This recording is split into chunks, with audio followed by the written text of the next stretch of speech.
ये है चैप्टर 10 का part 1 movements of the body. इसमें हम डिस्कस करेंगे मूवमेंट्स ऑफ द बॉडी में यूज होने वाले डिफरेंट ऑर्गन सिस्टम्स को, हमारी बॉडी की डिफरेंट बोन्स एंड उनके फंक्शंस को। So let's begin this. Organ system क्या होता है? ये ऑर्गन सिस्टम लेट्स डिस्कस। जैसा कि हम जानते हैं cell is the basic unit of life and बहुत सारी सिमिलर सेल्स मिलकर बनाती हैं एक टिश्यू। बहुत सारे टिश्यूज कंबाइन होकर फॉर्म करते हैं एक ऑर्गन एंड बहुत सारे ऑर्गन्स कंबाइन होकर बनाते हैं एक ऑर्गन सिस्टम। सारे ऑर्गन सिस्टम्स मिलकर फॉर्म करते हैं एक ऑर्गेनिज्म। यहाँ पे ऑर्गन्स का एक ग्रुप है जैसे कि माउथ, स्टमक, इंटेस्टाइन्स एक्सेट्रा। ये सारे कंबाइन होकर एक लाइफ फंक्शन यानी फूड को डाइजेस्ट करने का काम कर रहे हैं। इट मीन्स ऑर्गन सिस्टम एक ग्रुप है ऑर्गन्स का जो कंबाइन होकर एक लाइफ फंक्शन परफॉर्म करते हैं। Therefore a group of organs which work together to help the body perform a life function is called an organ system.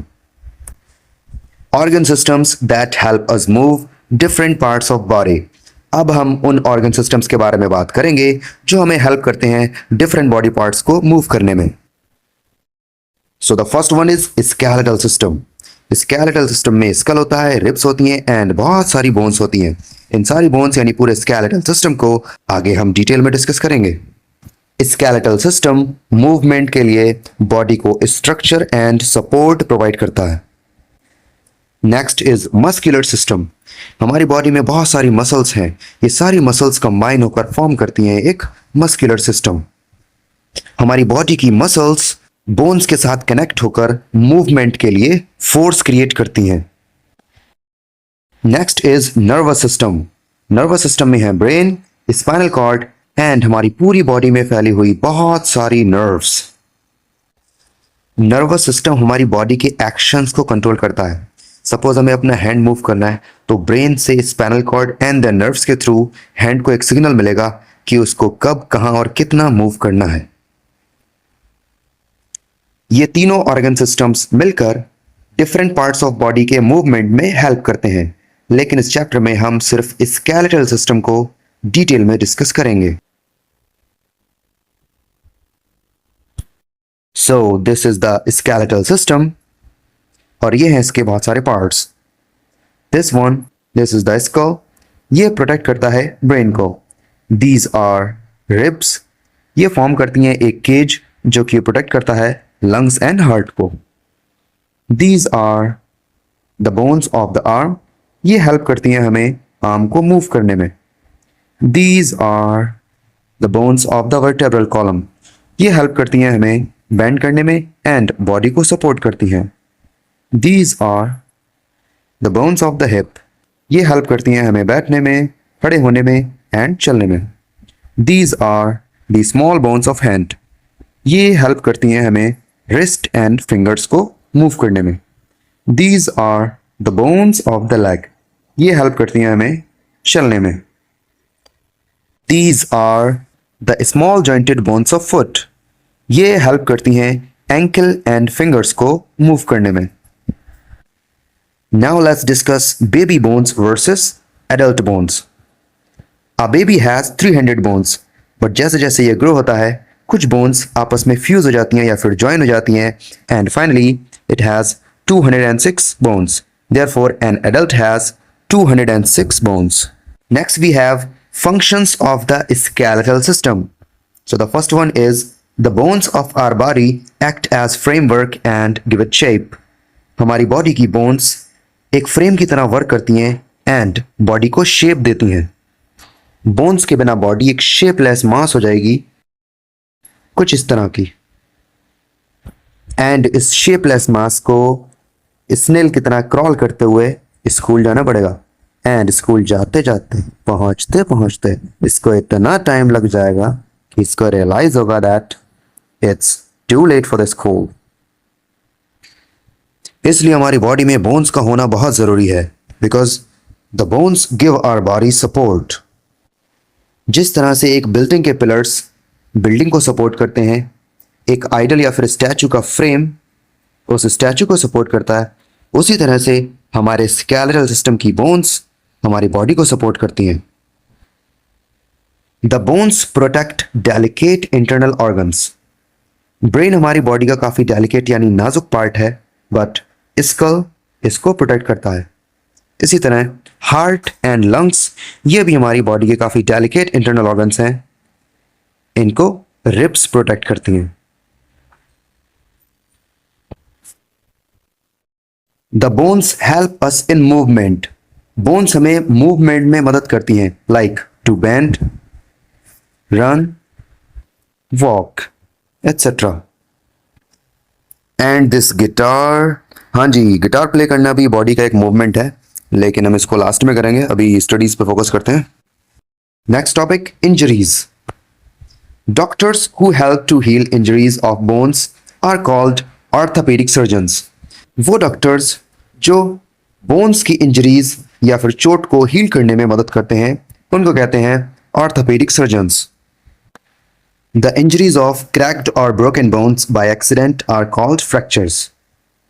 अगर accident में किसी पर्सन की बोन्स चटक जाएं या फिर टूट जाएं तो बोन्स में होने वाली इस तरह की इंजरीज को फ्रैक्चर्स कहते हैं। These are the types of fractures. अगर बोन की लेंथ से परपेंडिकुलर हो फ्रैक्चर तो इसको ट्रांसवर्स फ्रैक्चर कहते हैं। अगर फ्रैक्चर बोन की लेंथ के अलोंग हो तो इसको लॉन्गिट्यूडिनल फ्रैक्चर कहते हैं। अगर बोन की लेंथ से एक एंगल पर इस तरह से तिरछा टिल्ट फ्रैक्चर हो तो अब इसको ऑब्लिक फ्रैक्चर कहते हैं। अगर फ्रैक्चर में बोन के पीसेस हो जाएं तो इस तरह के फ्रैक्चर को कॉम्बिन्यूटेड फ्रैक्चर कहते हैं। A bone moved from its natural position by accident is said to be dislocated. अगर एक्सीडेंट में किसी पर्सन की बोन अपनी नेचुरल पोजीशन से मूव हो जाए, इधर उधर हो जाए, शिफ्ट हो जाए तो कहते हैं कि उसकी बोन डिसलोकेट हो गई है। The bone is dislocated. यहां पर दिखाई गई है शोल्डर बोन्स। ये एक नॉर्मल शोल्डर है जिसमें ह्यूमरस स्कैपुला के सॉकेट के साथ नेचुरली कनेक्टेड है, और यहां पर है एक डिसलोकेटेड शोल्डर जिसमें ह्यूमरस स्कैपुला के सॉकेट से डिसलोकेट हो चुकी है। इसकी वजह से पर्सन को काफी ज्यादा पेन होता है एंड ये अपने शोल्डर को या फिर आर्म्स को मूव नहीं कर पाता क्योंकि इससे बहुत ज्यादा तकलीफ होती है। डॉक्टर्स को कैसे पता चलता है कि किसी पर्सन को बोन में इंजरी हुई है? The doctors know if a bone is injured by taking an x-ray image of the bone. Doctors injury पता लगाने के लिए एक एक्सरे मशीन से बोन का एक्सरे इमेज लेते हैं जो कि इस तरह का दिखता है। This is the x-ray image of left knee of a person. To heal an injured bone, एक इंजर्ड बोन को हील करने के लिए the doctor sets the bone, doctor bone को सेट करता है and puts it in the plaster, and इस पर प्लास्टर चढ़ा देता है। यहां पर शो की गई है एक फ्रैक्चर्ड बोन। ये फ्रैक्चर हुआ है लोअर लेग बोन में। लोअर लेग में 2 बोन्स होती हैं, the thick one is tibia and the thin one is fibula. तो यहां पर टिबिया में फ्रैक्चर हुआ है जिसको कह रहे हैं टिबियल शाफ्ट फ्रैक्चर। तो डॉक्टर इस बोन को इस तरह से सेट करता है एंड इसके बाद इस पर प्लास्टर चढ़ा देता है, एंड इस पर्सन को एडवाइस किया जाता है कि अब आप रेस्ट करें। The plaster prevents the movement, plaster bone के मूवमेंट को रोकता है and the bone is healed with new tissue, and new tissue के फॉर्मेशन के साथ बोन हील होने लग जाती है। बोन हीलिंग के 3 फेजेस हैं। First one is inflammatory phase. Initial injury की वजह से जो ब्लीडिंग होती है उसका ब्लड क्लॉट बन जाता है इस फेज में। Next is repair phase. Blood clot को नया टिश्यू धीरे धीरे रिप्लेस करने लग जाता है एंड बोन के पीसेस स्टेबलाइज होने लग जाते हैं। Next is remodelling phase. इस फेज में न्यू बोन मटेरियल डेवलप हो जाता है एंड बोन दोबारा से अपना shape, size and strength gain करने लग जाती है, एंड इस तरह बोन कंप्लीटली हील हो जाती है। If the broken bone is not set the right way, अगर बोन के ब्रोकन पार्ट्स को ठीक तरह से सेट नहीं किया गया, it may bend and does not heal, तो ये बेंड हो सकती है एंड फिर ये हील नहीं होती। डायग्राम में शो की गई बोन्स प्रॉपरली सेट ना होने की वजह से बेंड कर गई हैं एंड इस सिचुएशन में इनके हील होने में प्रॉब्लम आएगी। If the injury is very bad, अगर इंजरी की हालत काफ़ी ख़राब है, द डॉक्टर में परफॉर्म अ सर्जरी और ऑपरेशन, तो डॉक्टर को एक सर्जरी या फिर ऑपरेशन करना पड़ सकता है। इस ऑपरेशन में टीबिया में एक मेटल रॉड यानी नेल को इंसर्ट किया जाता है जिससे कि दोनों ब्रोकन पार्ट्स आपस में प्रॉपर्ली अटैच्ड रहें। नेल को स्टेबलाइज रखने के लिए इसमें ऊपर एंड नीचे इस तरह के स्क्रूज लगाए जाते हैं जिससे कि हीलिंग के दौरान bone and nail proper position में रहें। An injury to the muscle attached to the bone is called sprain. अगर बोन से अटैच्ड मसल में कोई इंजरी हो जाए तो उसको कहते हैं स्प्रेन। यहां पर ह्यूमन लेग की काफ मसल्स को शो किया गया है। मसल्स में स्प्रेन 3 ग्रेड्स की होती हैं। ग्रेड 1 में मसल्स माइल्ड स्ट्रेच होती हैं, ग्रेड 2 में मसल्स पार्शियल टियर होती हैं एंड ग्रेड 3 में मसल्स कंप्लीटली टियर हो जाती हैं। Sprain causes pain and the injured area gets swollen। Sprain की वजह से पेन होता है एंड इंजर्ड एरिया में स्वेलिंग हो जाती है। The doctor puts crepe bandage around the injured area. Doctor injured area के अराउंड क्रैप बैंडेज लगा देते हैं and advises to rest and rest करने की एडवाइस देते हैं। You must see a doctor immediately in case of an injury to the bone or muscle। अगर आपकी बोन या मसल में कभी कोई इंजरी हो जाए तो फौरन आपको डॉक्टर के पास जाना चाहिए। अब हम स्केलेटल सिस्टम के हर एक पार्ट को वन बाय वन डिस्कस करेंगे एंड सबसे पहले डिस्कस करेंगे इसके टॉप मोस्ट पार्ट को जिसको कहते हैं the skull. The bones of the skull are the hardest bones. Skull की बोन्स सबसे ज्यादा हार्ड होती हैं। The skull consist of cranium and facial bones. Skull का ये जो अपर पार्ट है जो कि ब्रेन को कवर करता है इसको कहते हैं क्रेनियम एंड ये जो पार्ट है जो फेस को स्ट्रक्चर देता है इसको फॉर्म करती हैं facial bones. 2 hollows are formed by facial bones to protect the eyes। Facial bones ये 2 hollows या फिर सॉकेट्स फॉर्म करते हैं जो कि आईज को प्रोटेक्ट करते हैं। All the bones of the skull are fixed। Skull की सारी बोन्स फिक्स्ड हैं। Only the lower jaw is capable to move। सिर्फ लोअर जॉ मूव करने के लिए कैपेबल है जो कि हमें खाने एंड बोलने में मदद करता है। Next is the spine. It is also called vertebral column और backbone. The spine consists of many small bones known as vertebrae. Spine में ये बहुत सारी स्मॉल बोन्स होती हैं जिनको वर्टेब्रे कहते हैं एंड वर्टेब्रे के बीच बीच में ये जो टिश्यूज हैं इनको कार्टिलेज कहते हैं। स्पाइन में सबसे ऊपर की 7 वर्टेब्री जो कि सर्विकल वर्टेब्री हैं उनकी शेप ऐसी होती है। इससे नीचे की 12 वर्टेब्री जो कि थोरैसिक वर्टेब्री हैं उनकी शेप इस तरह की होती है एंड इसके नीचे 5 वर्टेब्री जो कि लंबर वर्टेब्री हैं उनकी शेप इस तरह की होती है। स्पाइन में सबसे नीचे ये बोन होती है जिसके अपर पार्ट को सैक्रम एंड लोअर पार्ट को कॉक्सिक्स कहते हैं एंड ये बोन हिप बोन्स के साथ अटैच्ड होती है। सर्विकल वर्टेब्री स्कल के साथ कनेक्ट होकर नेक फॉर्म करती हैं एंड नेक के मूवमेंट में हेल्प करती हैं। थोरैसिक एंड लंबर वर्टेब्री बॉडी को बेंड करने में हेल्प करती हैं।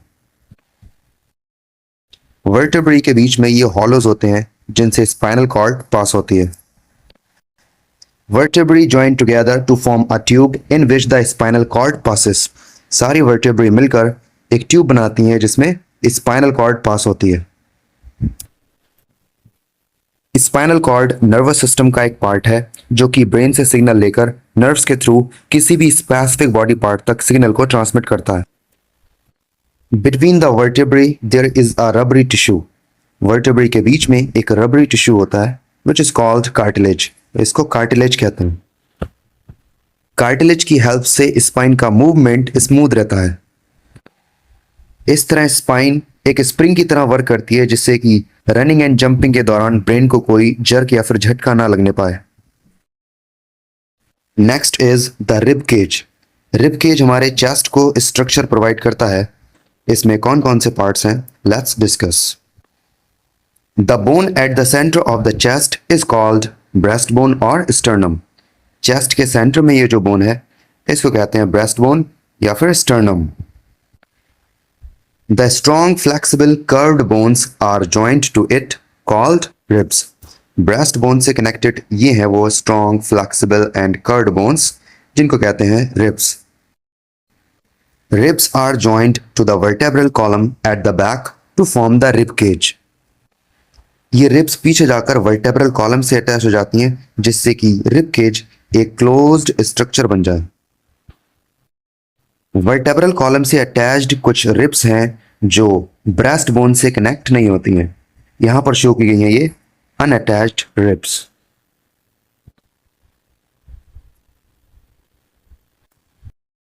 Rib cage protects the lungs and heart. Rib cage हमारे lungs and heart को protect करता है। It expands when we inhale or breathe in. ये साइज में एक्सपेंड हो जाती हैं जब हम सांस अंदर लेते हैं एंड साइज में कॉन्टेक्ट होती हैं जब हम सांस बाहर छोड़ते हैं। Breathe in, breathe out. Breathe in, breathe out. Next we have the bones of the shoulder, arm and hand. The shoulder consists of a shoulder blade and a collarbone attached to it. ये है shoulder blade जिसको scapula कहते हैं and scapula के top most projection acromion से connect एक collarbone होती है जिसको clavicle कहते हैं। This is rear view of shoulder of a male and these are shoulder blades or we can say scapula. This is the bone structure of scapula. Here is the front view of shoulder of a female and this is the collarbone. Collarbone is also called the beauty bone.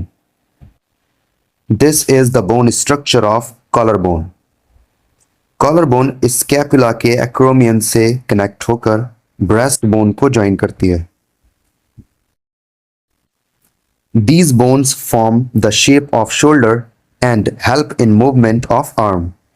ये bones shoulder की shape को बनाती हैं and arm के movement में help करती हैं। The arm has two parts. Upper arm में एक सिंगल बोन होती है जिसको कहते हैं humerus and the forearm में टू बोन्स हैं, radius and ulna, joined at the elbow. Upper arm and forearm ये ज्वाइन होती हैं at elbow. The hand consists of wrist bones, palm bones, finger and thumb bones. Wrist bones को कहते हैं carpal bones. 8 carpal bones मिलकर wrist बनाती हैं। Palm bones को कहते हैं मेटाकार्पल्स। 5 मेटाकार्पल्स मिलकर पाम बनाती हैं। फिंगर एंड थंब बोन्स को कहते हैं फेलेंजीज। थंब में 2 फेलेंजीज होती हैं जबकि हर एक फिंगर में 3 फेलेंजीज होती हैं। Now next we have the hip bones. यहां पर ये जो पोर्शन है ये वर्टेब्रल कॉलम का सबसे नीचे का पार्ट है। ये थाई बोन है एंड ये भी थाई बोन है। इनके अलावा ये जो स्ट्रक्चर है this bone and this bone, इनको कहते हैं द हिप बोन्स। इनके पार्ट्स को और ज्यादा डिटेल में देखते हैं। हर एक हिप बोन 3 बोन्स के कॉम्बिनेशन से बनती है, ये वाली भी एंड ये वाली भी। Each hip bone is formed by 3 bones fused together. इनके नेम्स हैं ilium, pubis and ischium. Both hip bones and the vertebrae in the hip region form the pelvic girdle. दोनों hip bones and vertebral column का जितना portion hip region में है इस complete structure को बोलते हैं pelvic girdle. 2 sockets of hip bones are provided to fit with thigh bones. Hip bones में ये जो sockets हैं इनमें thigh bone यानी femur fit होती है। pelvic girdle supports the weight of body. ये pelvic girdle ही है जो बॉडी के वेट को सपोर्ट करता है and helps us walk, run, stand and sit and इन सारी एक्टिविटीज में हमें हेल्प करता है। Next we have the bones of the leg and foot. The leg consist of a thigh bone.